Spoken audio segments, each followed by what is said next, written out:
Well, hey there, guys. Welcome to the channel for anyone new, or if you've been here before, welcome back to the channel. And this kind of a this one's I'm not wearing a. I could have been wearing my Avalanche jersey because this kind of pertains to the Colorado Avalanche, but I didn't really want to do that. If with this one, I mean, this is it's crap. It's a crappy topic. We know it came out yesterday before Game 4 of the Avalanche Stars Central Division Final Series that Valeri Nichushkin was suspended for the next 6 months without pay, and he is being put back into the player. What is it? Stage 3, I guess, of the players' assistance program. Which, I mean, yeah, it's the timing is crappy. I mean, this happened. This similar thing happened last year, where just all of a sudden he kind of just disappeared. And I think, what was it? It was in Seattle. I think they were in Seattle, and a woman was found unconscious in his hotel room, and he just kind of went MIA, and nobody really knew anything. Well, he goes, and he goes into the player assistance program, all that, and you know he's put, he comes into this year. He's putting up good numbers, comes into the playoffs, he's putting up really good numbers. And then all of a sudden, the news comes out just before Game 4, and it says he's been suspended without pay for the next 6 months. And he's being put back into the player assistance program. But he has to, after the 6 months, he has to apply to be reinstated. So, I mean, this could be, this could be a while for him. I don't know if I don't know. It's one of those things where, I mean, he's been a big part of that Avalanche team, and I mean, obviously, people were thinking, well, what happened? He. I mean, my guess is they gave him they gave him a random drug test, and he failed it. I mean, obviously, he failed it. Now, we don't know whether, alcohol, drugs, whatever. We're not quite sure what he, what exactly he tested positive for, but he tested positive for something, and he's, that's 6 months. 6 months without pay. I mean, obviously he makes a decent amount of money, I think. But it's still, that's a hit. That's a heck of a hit to take. But again, a lot of people will go and say, he made his bed. This is the choice. These are the choices that he made. I mean, Jack Johnson has already come out and basically said it. He said he's made these decisions. It's on him. And apparently, they've already taken his nameplate off of his locker in the Avalanche dressing room. Now, addiction is hard. Addiction is it's a hard thing. I'm going to try here too to tap into Cap Friendly here, because I want to know. I want to know. I guess I want to look at what his cap hit is, to see how this is gonna this it's going to impact him for sure. It is going to impact his his career, and it's just it's a hard thing. Addiction is a hard thing. You know, I grew up with a brother who he battled alcohol for most of my life, most of the time that I've been alive. He's battled, he's battled alcohol. Alcohol was his thing. I mean, he didn't really get into the he didn't really get into like the hard drugs and stuff like that. But alcohol was his thing, and he was not a pleasant person. When he would drink, he was not a nice person to be around. He was not. And it just it's it's one of those things too where it's hard on friends, it's hard on family, it's hard on a lot of people. Addiction is not fun. It is not. I mean,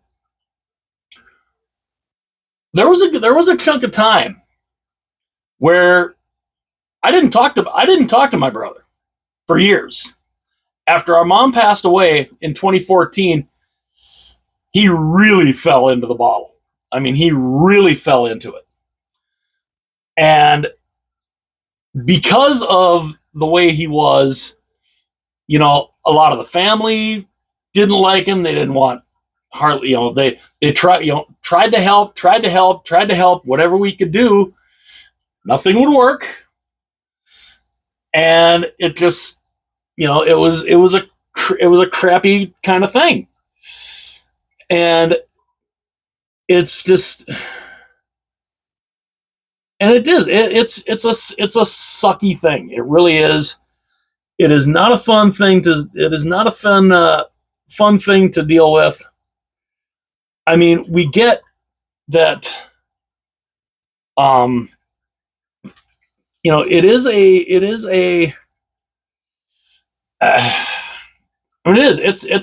a tough thing to deal with. And it is just, I'm trying to see here. Where is his thing here? Okay, there he is. Okay, so now Nichushkin makes a pretty good amount of money. He normally makes 6.1 6.125 million per season until 2029 30. So I mean, he's making decent money, but still, you're going 6 months without being paid. Yeah, that's hard. But still. But addiction's not fun. It's hard to deal with. It's hard on families, it's hard on friends. And like I said, I spent a good, there were a good number of years up until about 2021 where I didn't talk to my brother at all.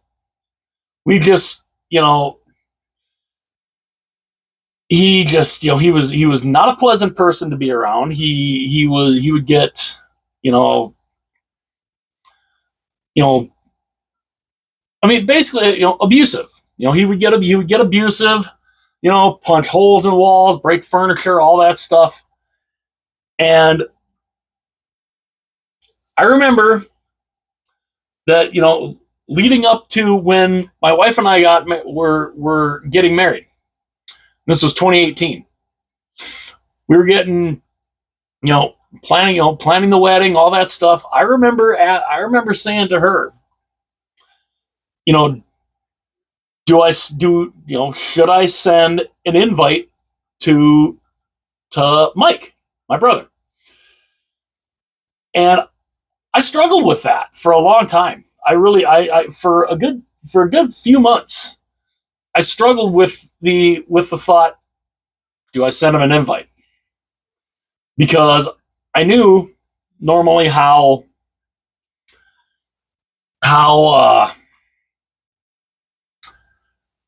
anything, I mean, any holiday, anything, special that would go on, he'd start pounding the bottle, or putting, drinking the beer, the vodka, the whiskey, whatever. He would, and he just it would descend into absolute chaos. It really would. And it would ruin things. And there was more than one time that, especially, the last few years that my mom was alive, even grown up, and that, we had some tussles. We had some tussles. It got to a point, especially as I got to be, as I grew up and became an adult and all that, I wasn't scared of him anymore. And that in a way kind of drove him crazy. Because when he was on the sauce, I think he kind of thrived on that, hey, I can scare people. Yeah, I got to grow, when I got older and all that, he'd try all that stuff, and I'd be like, yeah, no, nope, not this time. And it would piss him off that I would stand up to him. And there would be times where, he'd be like, I'm going to kick your ass. And I'm just like, okay, bring it. Come on. And I would say, you might take a chunk out of me, but you know what? I'm going to take a chunk out of you too. And that's kind of how it was when he was drinking. That's how it was. And when it would, and that's what and that's one thing that I was especially worried about leading up to, when we were getting married, was the fact that, do we really want to open that can of worms? So we didn't send him one, which, oddly enough, it really wouldn't have mattered if we'd have sent him one anyway, because just a couple of months before we got married, he was out with a couple of friends. They were drinking. He got on a 4-wheeler and literally had a head-on collision with a bridge. Something he should not have survived. And it shocked a lot of people that he did survive. He was in a coma for a while. He was in a rehab. He was in a rehab. I mean, he suffered a traumatic brain injury. So, I mean, he wasn't, the same. He wasn't exactly the same person as he was, which did drive him crazy the last few years up until he passed away, because he was always a very independent person. He loved to be able to do. There were so many things that he wanted to be able to do, and when he got in the accident and he suffered the traumatic brain injury, he couldn't do a lot of that stuff anymore. He needed help, and it drove him crazy. He wanted to go back to work again. He believed that he could do a lot of the same things that he could before the accident. Unfortunately, he couldn't. So, I mean, he needed help, and a lot of that stuff, and he was in a bad spot up in Detroit Lakes, Minnesota, and it just, it was nuts, because that's where he had lived. That's where he had lived up until, when after our mom passed, that's where he moved to, because he had spent a lot of years in that kind of area growing up, and he liked that area. He loved the lakes. He loved fishing. He loved a lot of the outdoor stuff. And he was looking forward to trying to do a lot of that stuff when he was up there, and he spent a good chunk of time up there. And I remember, though, there was one time where I think the wife and I we were in the car, and just kind of I think I was inside.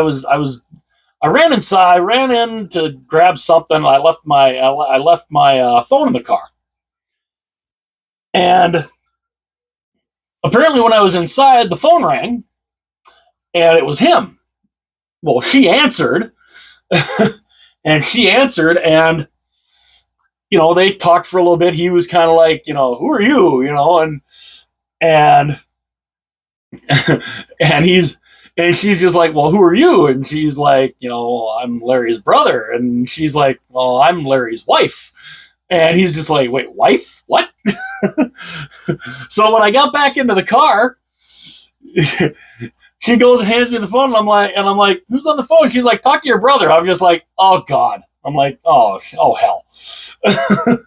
And I'm just like, oh boy. But we talked for a while. We actually talked for a while. We opened up a dialogue, which was awesome. And we started talking again. This was, I think, 2021.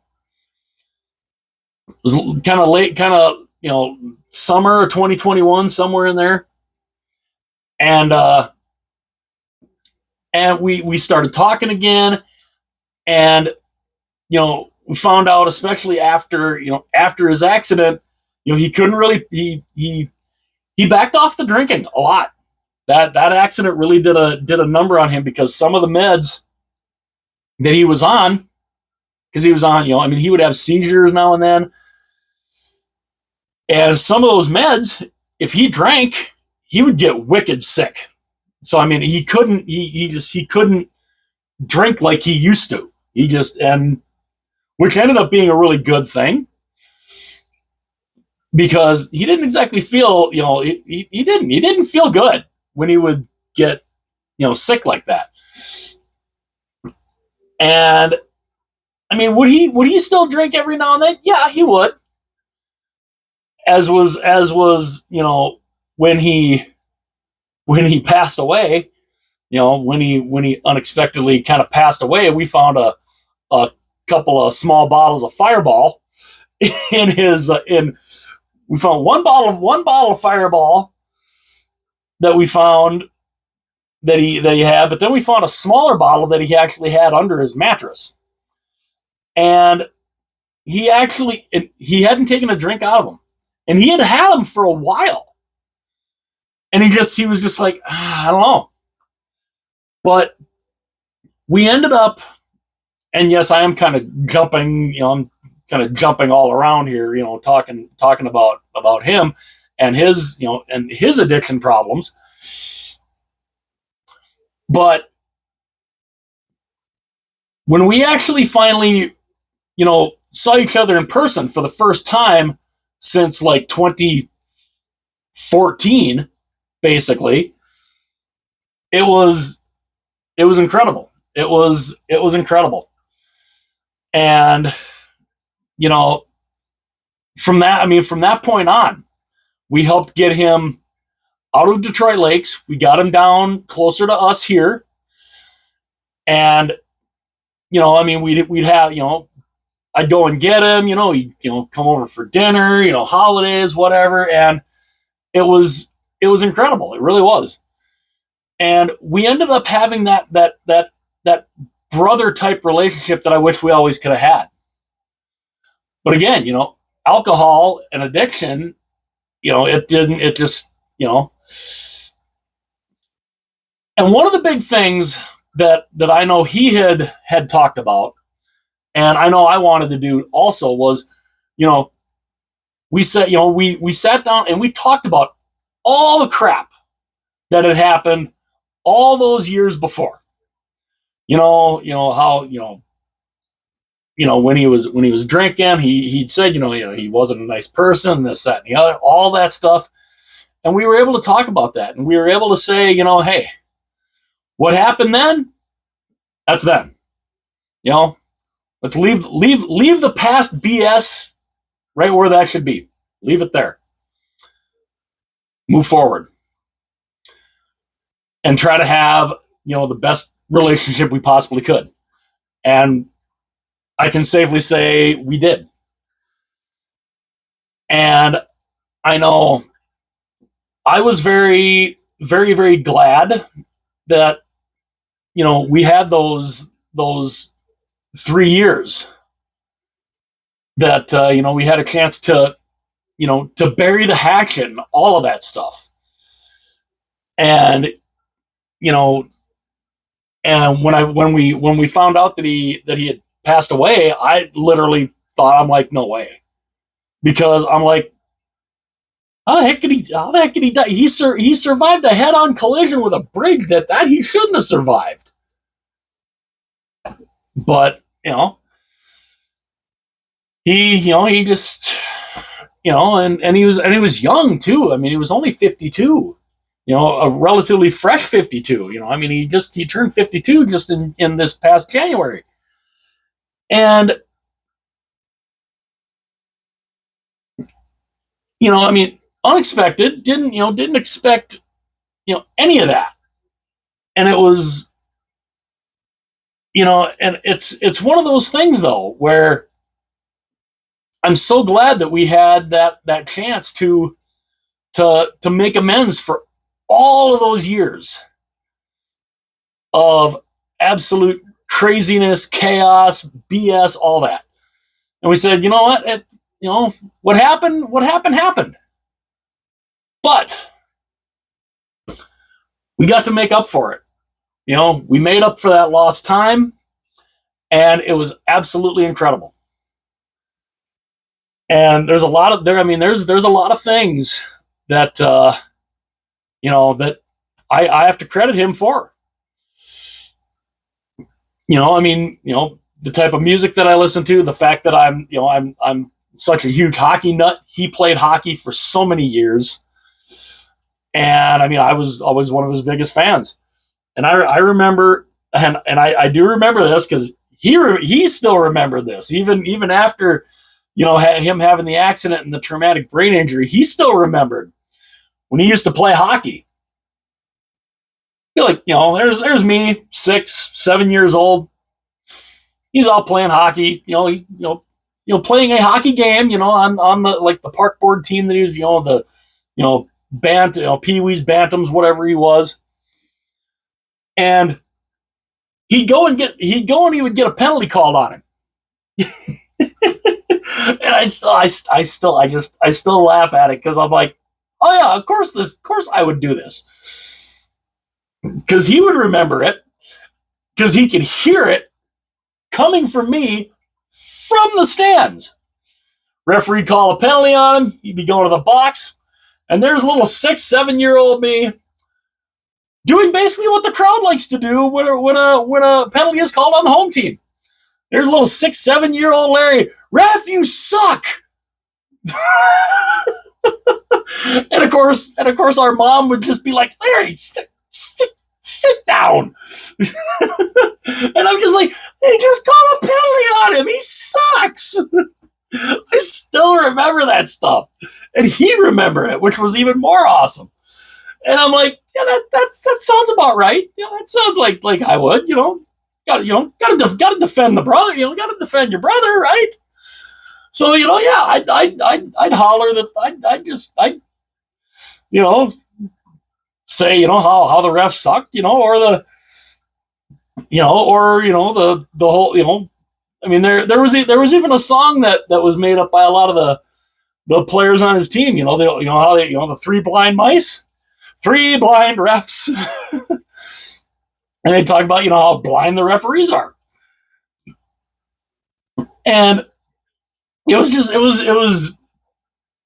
entertaining, especially hearing that he would remember that and see the smile on his face when he would talk about that, be like, yeah, there's you, 6, 7 years old, saying how the ref sucks because he called a penalty on me. And we just laugh and literally tears crying, laughing, just absolutely just so cool. But talking about all that, addiction is a hard thing, and alcohol was his vice. And like I said, it's hard on friends, it's hard on family. But one thing you don't ever really want to do, you don't give up on them. You can't just, it's one thing to go and say, they got themselves into it, yada yada yada. But even if it's at a distance, somehow, show your support for them. Be there for them whatever way you can. Help with whatever you can. To try to get them the kind of help they need, because once they feel that nobody's in their corner, a lot of things it can get worse. It can just downward spiral. And and realizing too, especially realizing after finding out at 52 years old my brother passes away. You never know how much time you're going to have. And I really hope that not only do I hope that Valeri Nichushkin can get the help that he needs, but hopefully, the team, some of his, teammates, friends, family, don't just leave him hanging. I don't know what the Colorado Avalanche as a team are going to do. If they are going to, if they're going to cut him, if they're going to buy. I don't know. I don't know if you can really. I don't know really if you can buy him out. You might be able to buy him out. I'm not entirely sure, but because he is signed for a good chunk of time, and it's just, I don't know, but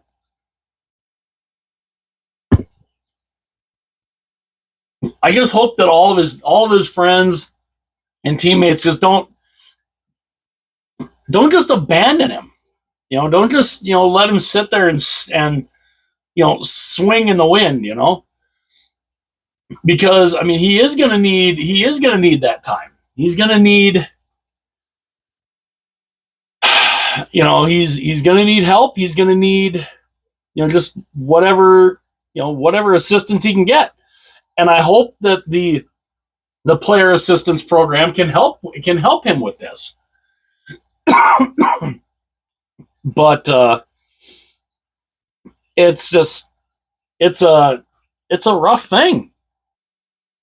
Oh, sorry, coughing fit. So I guess kind of came out of nowhere. But I guess I don't know. I don't know exactly what Colorado's going to end up doing here with Nichushkin. I don't know if they try to buy him out. Looking at the buyout thing, yeah, there would be there'd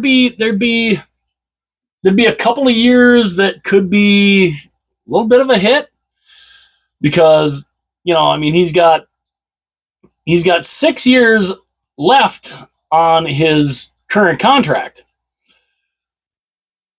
and if they buy him out, that's a 12 years. Now, at a 2/3 buyout, now we're just and cap friendly. I love cap friendly.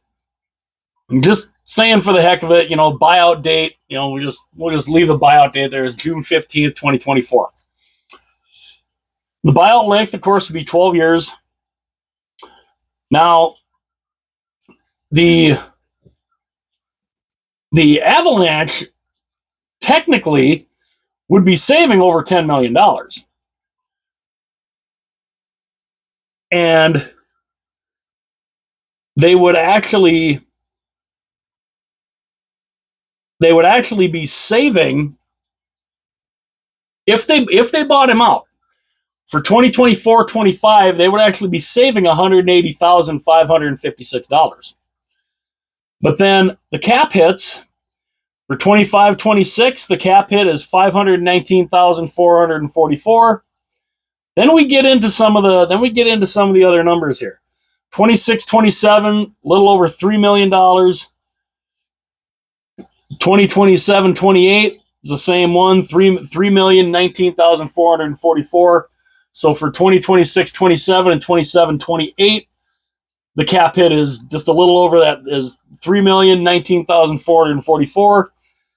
Then for the 2 years after that, for 2028-29 and 29-30, the cap hit is $5,019,444. So, there's a couple of lean years there. And then after that, from 30-31 up until the rest of the time, up until 35-36, the cap hit would be $1,694,444. So that's what would happen if they were to buy out Valeri Nichushkin. That would be the Avalanche's cap hit. And it just, I don't know. I don't know what they do. I hope they just don't let him kind of, I don't know.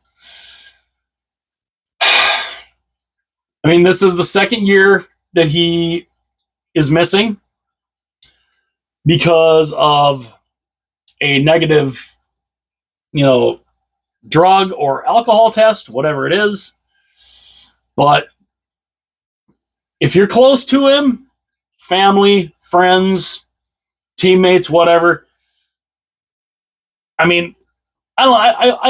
I hope they just don't let him, sit out there, don't just let him, swing out there. I mean, because again, when you're an addict, you need all the support you can get. I mean, like I said, I know from having an addict for a brother and just how hard it is. Now, of course, like I said, don't know what the Avalanche are going to do. If they're going to if they try and buy him out, I don't know. But yeah, just a bad situation, And to compound that news of him being suspended for the next 6 months and him having to apply for reinstatement after those 6 months, Colorado, they then lose the game. They lose both games at home to fall behind 3-1 to the Dallas Stars. Can they come back? They could. Will they? I don't know. But I would love to know, though, what you guys think.